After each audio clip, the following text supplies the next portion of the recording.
Melintasi di wilayah hukum Polres Aceh Timur, khususnya kendaraan umum, masyarakat dihimbau untuk melengkapi surat-surat berkendaraan.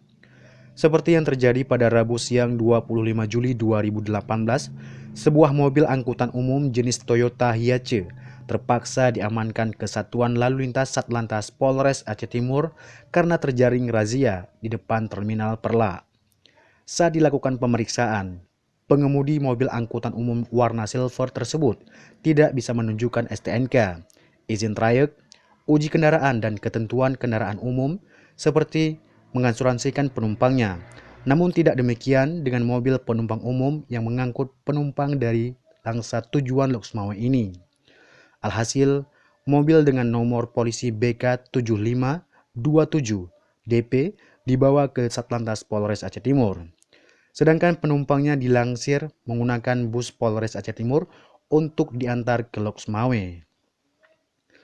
Wakapolres Aceh Timur Kompol Apriyadi SOS MM yang ikut membantu mengevakuasi barang-barang milik penumpang mengatakan, seharusnya kendaraan umum yang tidak lengkap dokumennya tidak diperbolehkan mengangkut penumpangnya.